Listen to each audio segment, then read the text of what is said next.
Abu Nawas dan musik yang bikin emosi. Pada suatu hari, Abu Nawas diminta Baginda Raja untuk memecahkan persoalan yang sedang menimpa kerajaan.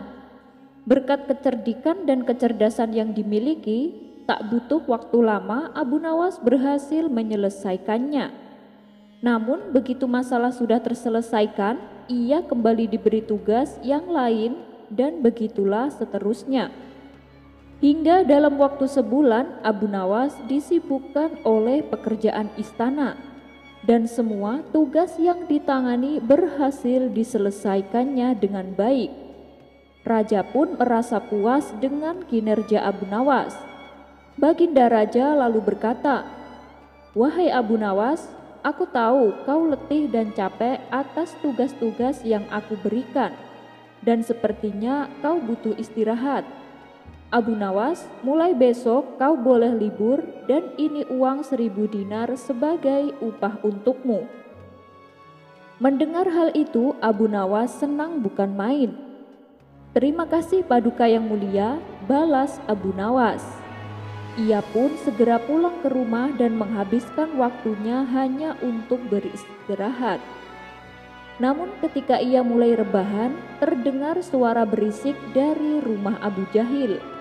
Rupanya ia dan teman-temannya sedang asyik memainkan alat musik rebana. Kebisingan suara yang ditimbulkan membuat Abu Nawas kesal.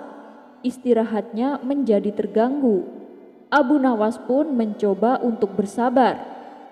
Tapi di hari berikutnya, Abu Jahil dan kawan-kawannya kembali memainkan rebana hingga larut malam dan begitulah seterusnya. Keinginan Abu Nawas untuk bisa istirahat dengan tenang tak dapat ia rasakan. Kalau ia menghardik mereka, tentu akan membuatnya tidak terima dan Abu Jahil justru akan memanfaatkan ini untuk mengerjai dirinya. Ia pasti akan semakin keras memainkan musik rebana. Akhirnya Abu Nawas memutuskan untuk berbicara dengan mereka. Ia pun mendatangi rumah Abu Jahil dan berkata, "Aku suka mendengar musik yang kalian mainkan. Jika kalian memainkannya setiap hari, masing-masing akan aku beri 10 dinar." Mendengar itu, Abu Jahil dan kawan-kawannya tampak bersemangat ketika tahu bisa mendapatkan uang sambil bermain musik. Namun 3 hari kemudian dengan berpura-pura sedih Abu Nawas berkata, "Maaf kawan, mulai besok aku hanya bisa memberi kalian masing-masing 3 dinar tiap harinya, karena persediaan uangku semakin menipis. Tapi tolonglah kalian tetap memainkan musiknya supaya aku bisa menikmatinya," tutur Abu Nawas. Mendengar perkataan tersebut, Abu Jahil dan kawan-kawannya mulai kurang bersemangat dan enggan menerima permintaan Abu Nawas. Meski demikian, mereka tetap memainkan musiknya. Seminggu kemudian, Abu Nawas kembali mendatangi Abu Jahil dan kawan-kawannya. "Aku benar-benar minta maaf kawan, mulai sekarang aku hanya bisa memberi kalian masing-masing 1 dinar tiap harinya." Mendengar hal ini, mereka seketika menjadi kecewa. Selepas Abu Nawas pergi, Abu Jahil berkata kepada kawan-kawannya, "Mulai saat ini kita tidak usah main musik di rumahku. Kita pindah saja ke tempat lain." Enak bener Abu Nawas, hanya dengan memberi 1 dinar tapi bisa menikmati musik yang kita mainkan. Akhirnya, sejak saat itu Abu Nawas bisa beristirahat dengan tenang, tanpa ada gangguan suara bising dan berisik yang ditimbulkan oleh Abu Jahil dan kawan-kawannya. Kisah selanjutnya. Suatu ketika, di warung tempat Abu Nawas nongkrong, salah satu kawannya menghampiri Abu Nawas dan bertanya, "Hei Abu Nawas, kenapa sih setiap hari manusia selalu saja hilir mudik ke sana kemari, yang dari barat ke timur dan yang dari timur ke barat, yang dari desa ke kota dan yang dari kota ke desa?" Mendengar pertanyaan seperti itu, Abu Nawas dengan entengnya menjawab, Seandainya manusia berjalan satu arah, maka bumi ini akan miring. Kita semua nanti akan jatuh ke jurang, jawab Abu Nawas sambil menikmati tehnya. Kisah selanjutnya. Seperti biasa, sehabis sholat subuh, Abu Nawas mengisi waktunya dengan mengaji Al-Quran. Setelah matahari mulai menampakkan bentuknya, Abu Nawas melanjutkan aktivitasnya dengan minum secangkir teh panas. Belum juga habis minuman tehnya, tiba-tiba datang beberapa pengawal kerajaan. "Tuan Abu, Anda disuruh menghadap Baginda Raja sekarang juga," kata salah satu pengawal. "Memangnya ada apa? Kenapa pagi-pagi sudah menyuruh saya menghadap?" tanya Abu Nawas heran. "Saya kurang tahu Tuan Abu, lebih baik Anda tanyakan sendiri kepada Baginda Raja," balas para pengawal. "Baiklah, saya akan segera ke sana," ucap Abu Nawas. Dengan perasaan was-was, Abu Nawas memenuhi panggilan Baginda Raja. Ia pun berangkat menuju istana. Sesampainya di pintu gerbang istana, Abu Nawas disambut oleh pengawal kerajaan. Ia diantar masuk oleh pengawal kerajaan menuju aula istana, di mana beberapa pejabat istana telah hadir. Di antaranya adalah 2 penasehat kerajaan, panglima perang, dan barisan pejabat pengadilan kerajaan, baju kebesarannya. Begitu juga dengan Baginda Raja. Beliau tengah duduk santai di sebuah kursi besar dengan para pejabat di kanan kirinya. Abu Nawas segera dipersilakan duduk di tengah-tengah mereka. Belum sepatah kata pun keluar dari mulut Baginda Raja, Abu Nawas telah lebih bicara. "Ampun Paduka yang mulia, apakah Paduka memanggil hamba?" tanya Abu Nawas.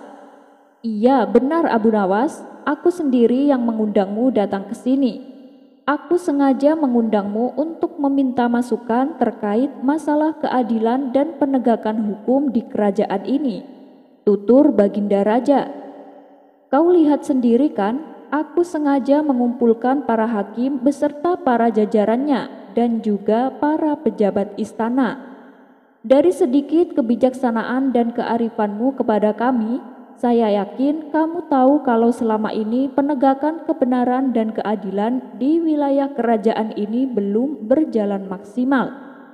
Kami berharap mendapat wejangan-wejangan darimu," kata Baginda Raja melanjutkan. Mendengar hal itu, Abu Nawas merasa lega.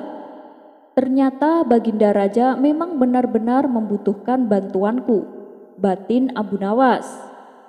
Dengan penuh percaya diri, Abu Nawas berkata kepada semua pejabat yang ada di aula kerajaan, "Hukum beserta perangkat pengadilannya memang merupakan alat yang penting untuk mendidik masyarakat supaya menjadi lebih baik. Akan tetapi begini Paduka, rakyat dan para pejabat, khususnya hakim Anda, saya kira perlu banyak berlatih untuk mengenali sisi lebih dalam dari sebuah kebenaran. Sebab kebenaran pada sisi yang lebih dalam sangat memiliki perbedaan tipis dengan kebenaran yang terlihat dari sisi permukaannya," tutur Abu Nawas dengan ekspresi yang meyakinkan. "Baiklah, jika saranmu seperti itu, aku perintahkan kepadamu untuk memberi contoh supaya rakyat dan pejabat-pejabat istana bisa melihat dan mengenali kebenaran seperti yang kamu maksud. Dan semoga dengan caramu itu para pejabat dan rakyat bisa menerapkan dan mengenali kebenaran tersebut," balas Baginda Raja. "Baiklah Paduka yang mulia, beri saya waktu untuk menunjukkan hal itu," pinta Abu Nawas. Abu Nawas kemudian pamit undur diri dan pulang ke rumahnya. Perlu diketahui, untuk memasuki ibu kota kerajaan terdapat sebuah jembatan besar yang dilengkapi pintu gerbang utama, dan itu satu-satunya akses bagi warga untuk keluar masuk ibu kota kerajaan. Pada sisi kanan di bagian dalam pintu gerbang tersebut berdiri sebuah tiang gantungan besar. Pada suatu pagi, komandan prajurit penjaga pintu gerbang beserta pasukannya sedang sibuk bersiap-siap memeriksa orang-orang yang hendak masuk ke ibu kota kerajaan. Di depan barisan warga yang telah berdiri, komandan prajurit penjaga pintu gerbang tiba-tiba berseru, "Setiap orang yang akan memasuki pintu gerbang ini harus diperiksa barang-barangnya.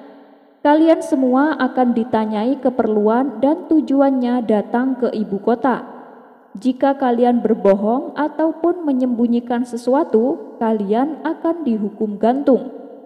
Tapi jika kalian berkata benar, kalian akan diperbolehkan memasuki ibu kota." Para warga mulai diperiksa satu persatu, termasuk Abu Nawas. Saat ia mulai berjalan menuju pintu gerbang, tiba-tiba langkah Abu Nawas dihentikan oleh seorang prajurit penjaga. "Hendak kemana kau, Abu Nawas? Apa keperluanmu?" tanya prajurit. "Aku mau masuk karena aku akan dihukum gantung," jawab Abu Nawas. "Ah, aku tak percaya," balas si prajurit. "Kenapa kamu tidak percaya? Kalau aku terbukti berbohong, gantung saja aku," balas Abu Nawas.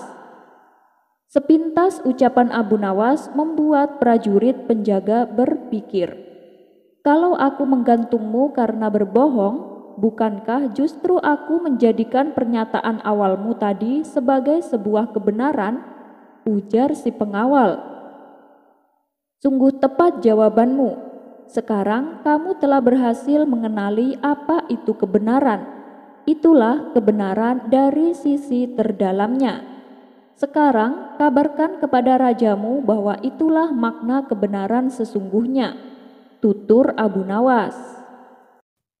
Kisah Nabi Musa alaihi salam.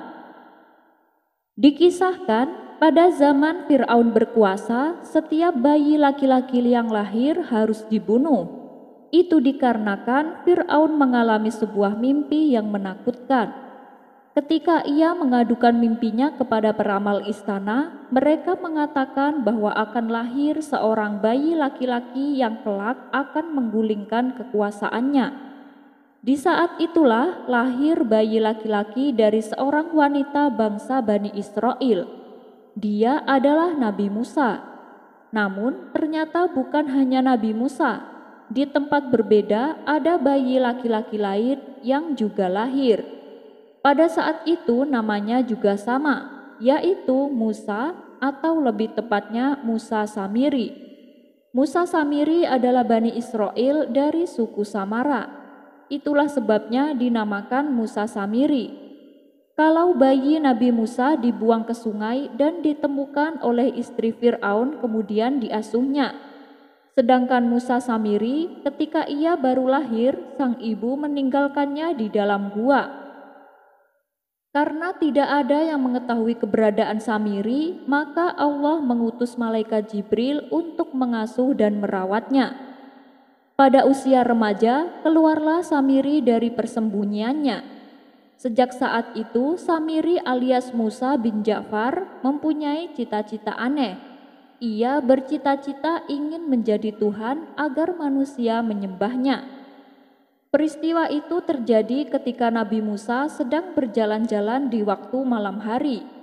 Tiba-tiba ia melihat dua orang berkelahi, yaitu antara golongan dari Bani Israel yang bernama Samiri dan satu orangnya lagi dari kaum Fir'aun bernama Fatun. Fatun yang postur tubuhnya lebih besar dengan mudah menghajar Samiri. Samiri pun berteriak minta tolong kepada Nabi Musa. Maka Nabi Musa langsung menolongnya. Ia menghajar Fatun dengan sekali pukulan yang membuatnya tewas seketika. Hal ini membuat Nabi Musa terkejut, karena pukulan yang ia lontarkan sebenarnya tidak disengaja. Ia pun akhirnya menjadi cemas. Ia merasa berdosa dan beristighfar kepada Allah seraya memohon ampun atas perbuatannya.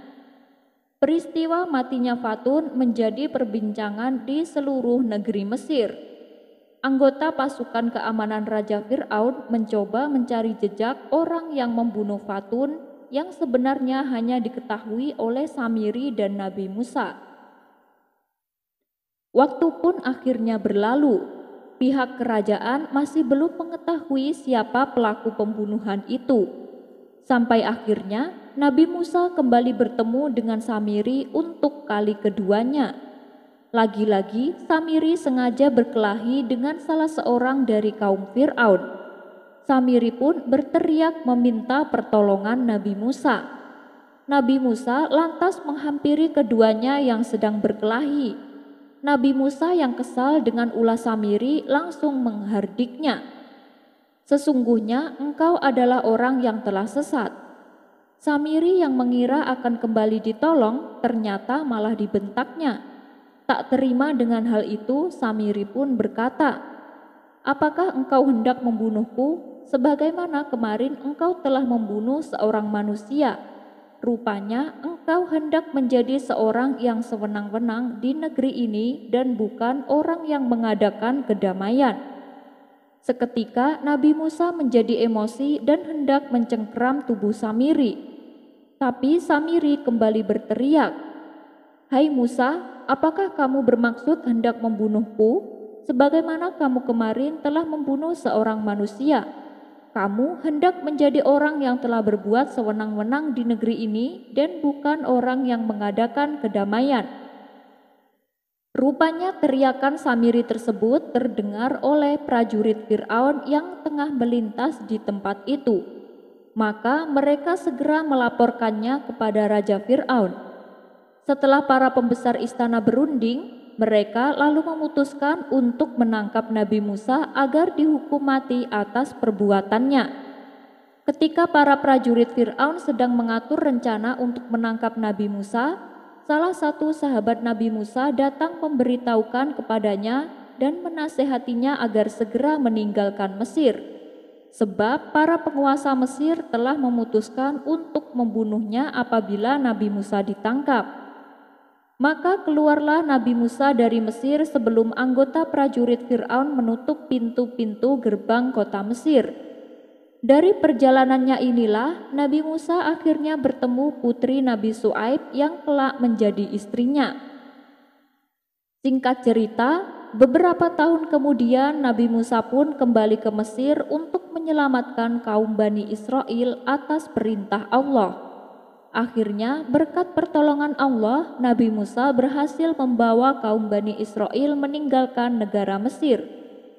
Melihat hal itu, Fir'aun dan ratusan ribu pasukannya segera mengejar Nabi Musa dan kaumnya.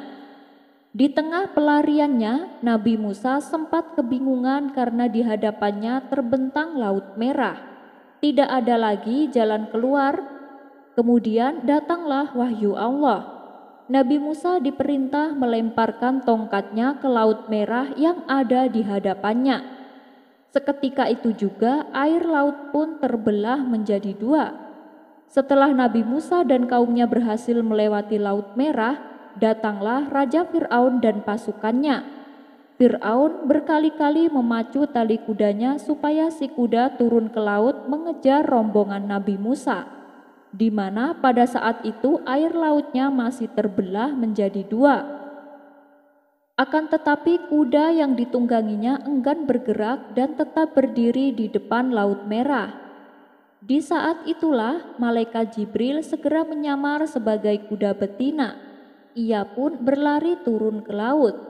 Kuda jantan yang ditunggangi Fir'aun seketika langsung mengejarnya, disusul oleh ratusan ribu pasukannya.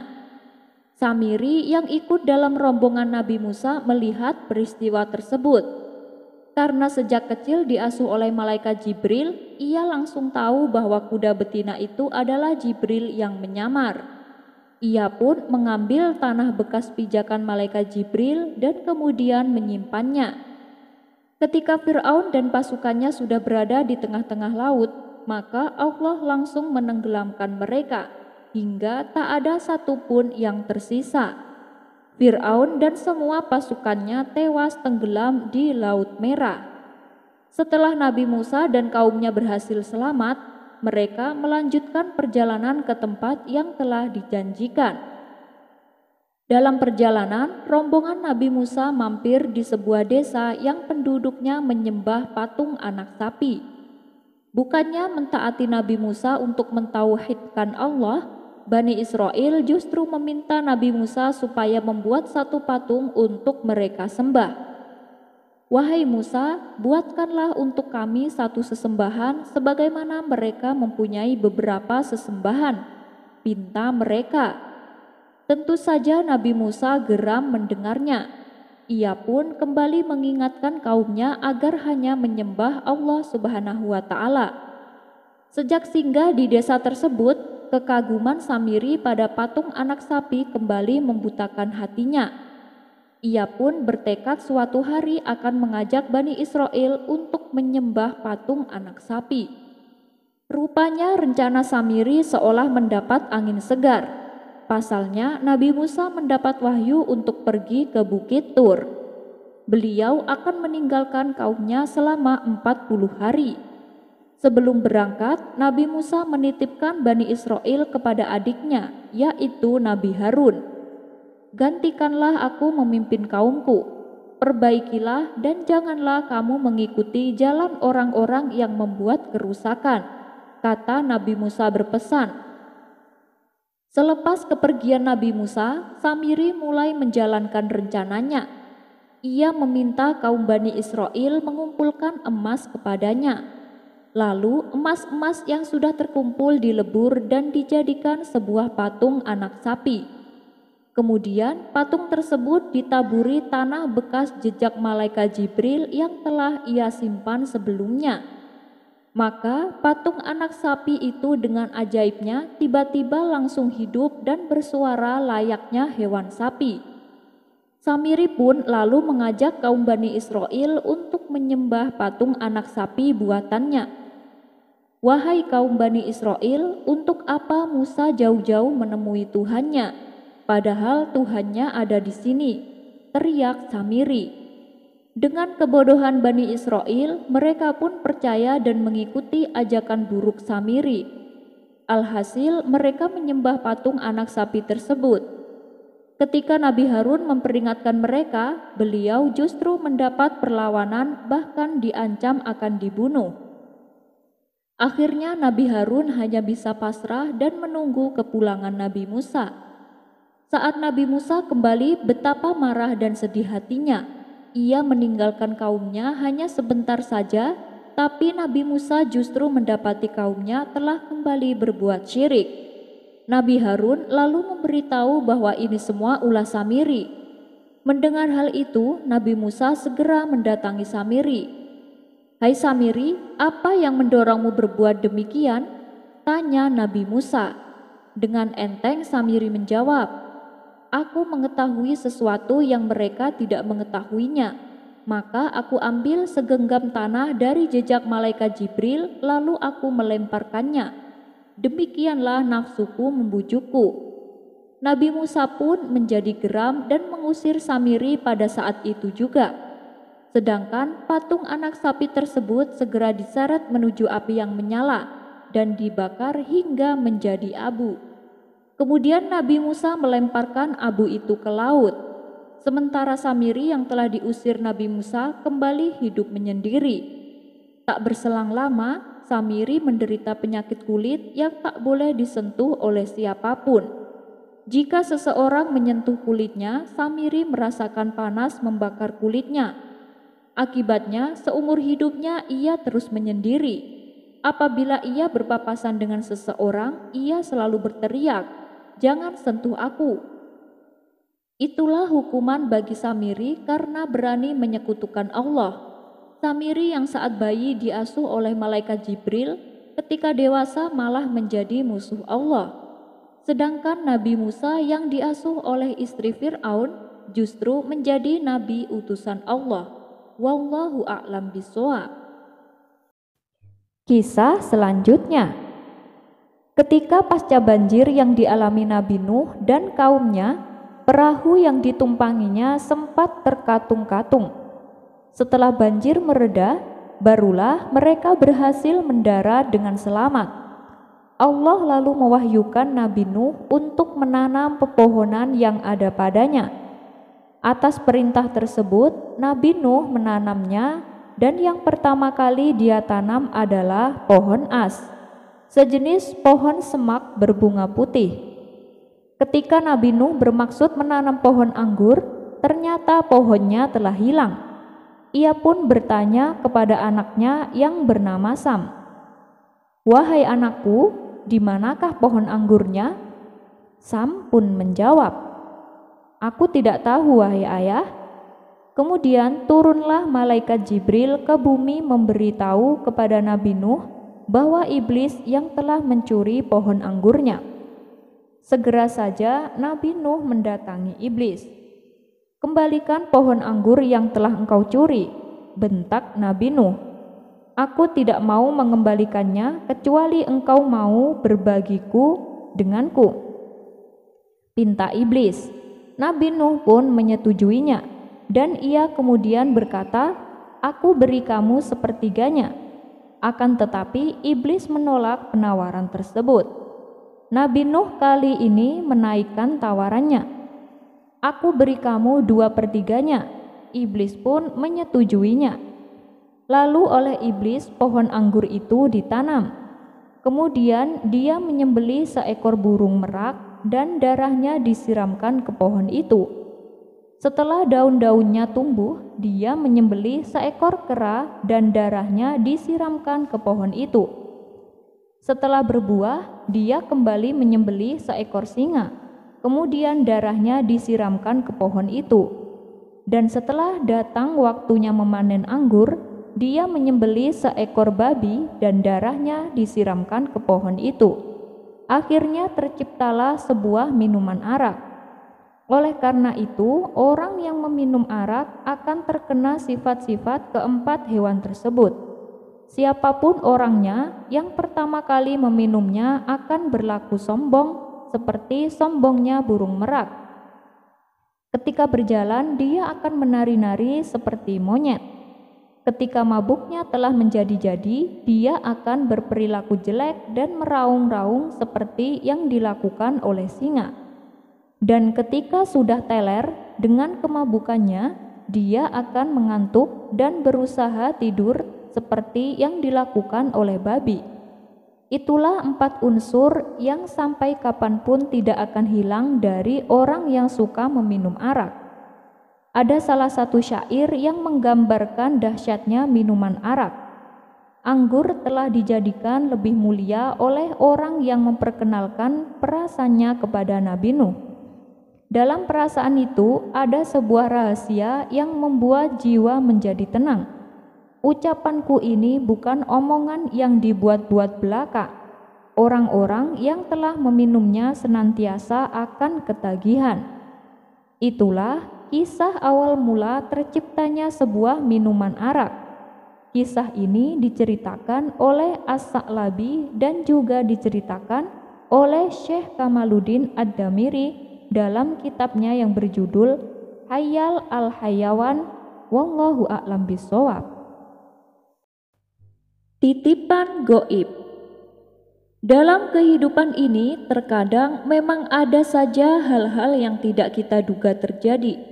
Bisa sesuatu yang menyenangkan kita, bisa juga sesuatu yang membuat kita marah. Tapi yang penting bagaimana cara kita menyikapinya. Seperti Abu Nawas yang ketika itu sedang berjalan-jalan keliling kampung dan memasuki keramaian kota. Tiba-tiba dari belakang ada seseorang yang menamparnya, kemudian orang tersebut segera berlari. Abu Nawas tentu saja kaget bukan main. Ia pun berteriak memanggil orang tersebut. "Woi, apa maksudmu?" Orang itu pun menoleh ke arah Abu Nawas. Lelaki itu baru tersadar bahwa dia telah menampar orang yang salah. Ia pun segera menghampiri Abu Nawas. "Waduh, maaf tuan, aku kira tuan itu musuh saya," kata si lelaki. "Oh, nggak bisa, persoalan ini harus dibawa ke pengadilan," balas Abu Nawas. Abu Nawas pun membawa lelaki itu ke rumah tuan hakim. Ketika sidang telah dimulai, Abu Nawas pun mengajukan tuntutannya. Ia meminta keadilan atas apa yang telah ia alami. Tuan Hakim lalu berkata, "Perkara ini aku putuskan agar Abu Nawas menampar balik si pelaku." Namun ternyata putusan tersebut ditolak oleh Abu Nawas. "Tuan Hakim, aku gak mau kekerasan dibalas dengan kekerasan," ucapnya. Mendengar itu, Tuan Hakim mengetahui maksud daripada Abu Nawas. "Dasar mata duitan, lihat aja kamu gak akan dapat uang sepeser pun," kata Tuan Hakim dalam hati. "Lalu apa yang kau inginkan dari perkara ini, Abu Nawas?" tanya Tuan Hakim berpura-pura tidak tahu. "Aku ingin dia membayar denda 20 dinar sebagai penebus kesalahannya," jelas Abu Nawas. Sejenak Tuan Hakim terdiam. Terlihat seolah-olah berpikir mempertimbangkan tuntutan Abu Nawas. Dan tak berselang lama kemudian Tuan Hakim berkata, "Baiklah, kalau begitu aku perintahkan kepada si pelaku untuk membayar denda kepada Abu Nawas sebanyak 20 dinar, tutur Tuan Hakim. Mendengar putusan tersebut, si lelaki kemudian berkata, "Tapi Tuan Hakim, aku tidak membawa uang sebanyak itu, Tuan." Tuan Hakim lalu menyuruh si lelaki untuk mendekat kepadanya. "Kamu bawa uang berapa sekarang?" bisik Tuan Hakim. "Cuma 5 dinar, Tuan Hakim," jawab si lelaki. "Ya sudah, begini saja. Daripada kamu harus membayar 20 dinar untuknya, lebih baik berikan 5 dinarnya kepadaku dan pulanglah pura-pura mengambil uang tapi nggak usah kesini lagi," bisik Tuan Hakim kembali. "Tapi Tuan, bagaimana kalau dia marah?" tanya si laki-laki itu. "Itu nanti urusanku.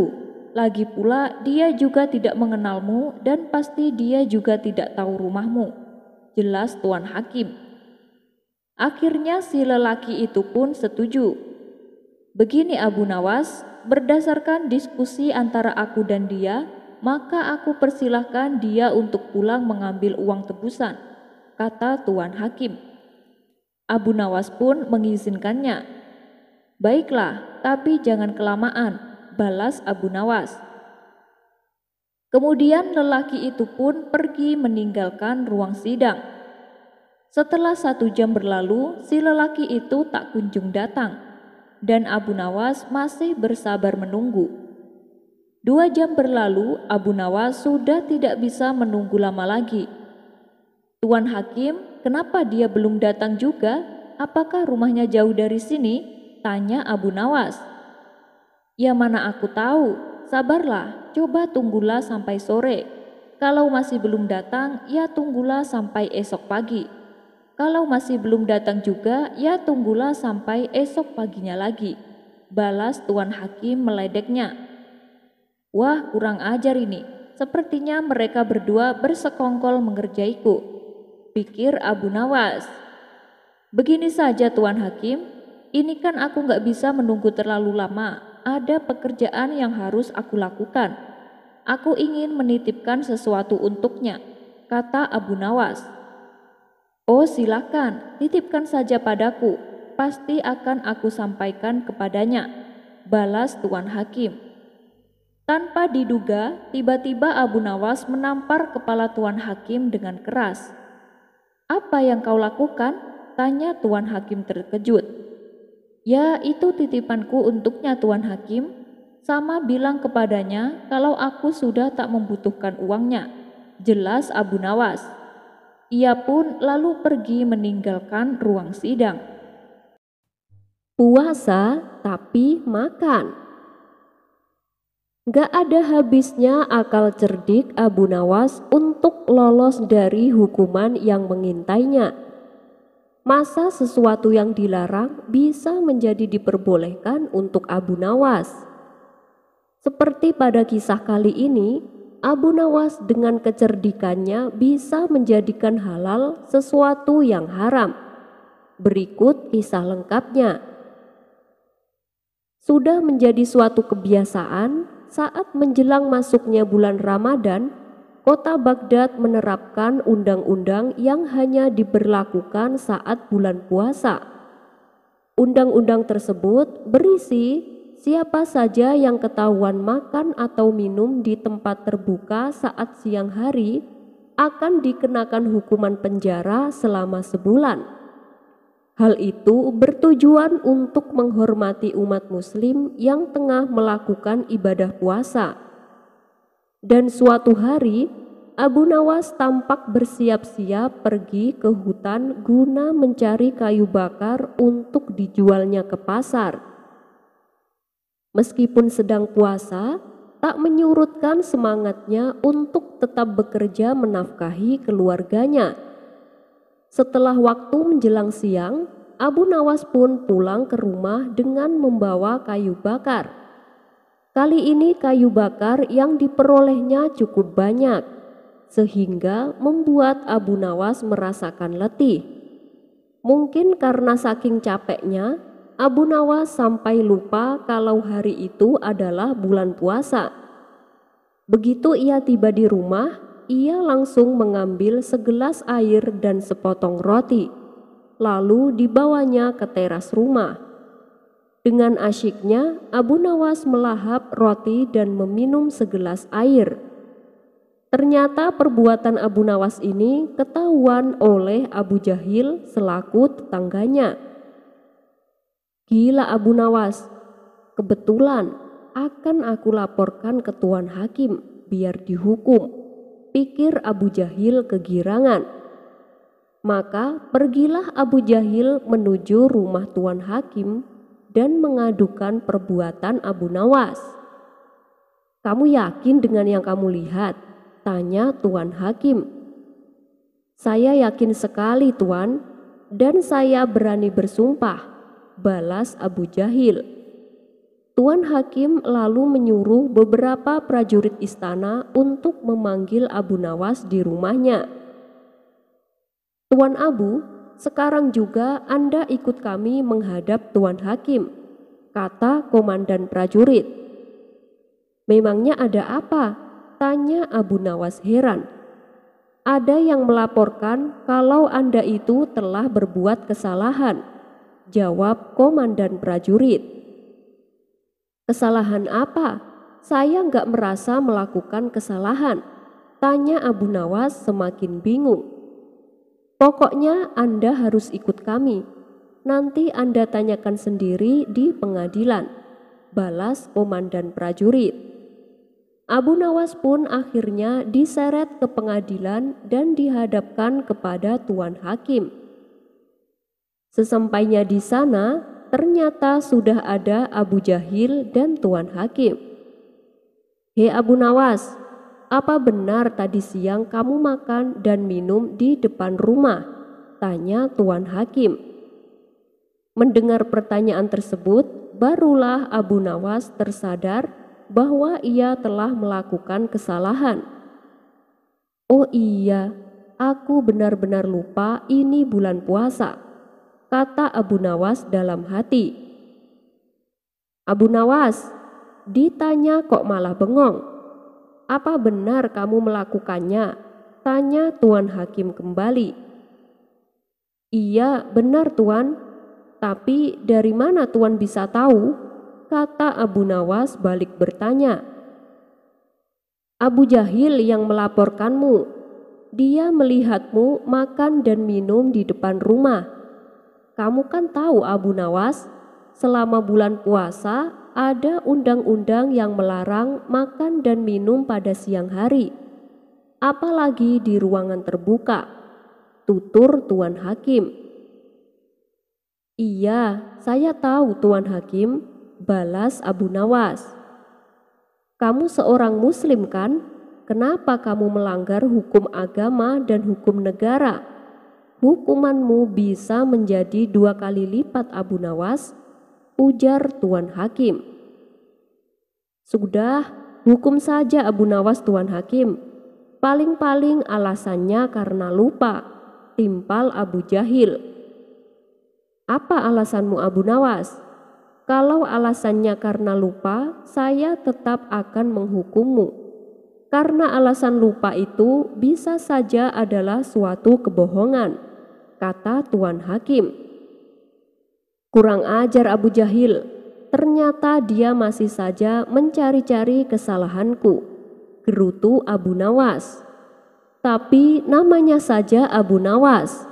Dengan akal cerdiknya, ia dengan mudah bisa lepas dari hukuman yang akan menjeratnya. Begini Tuan Hakim, saya ini kan seorang musafir, makanya saya makan dan minum saat puasa. Bukankah seorang musafir diperbolehkan membatalkan puasa? Ujar Abu Nawas. Musafir, kamu ini bukannya tinggal di sini sudah lama, dan aku tidak pernah melihatmu pergi kemanapun, kata Tuan Hakim. Ya, coba lihat, saya ini masih hidup di dunia.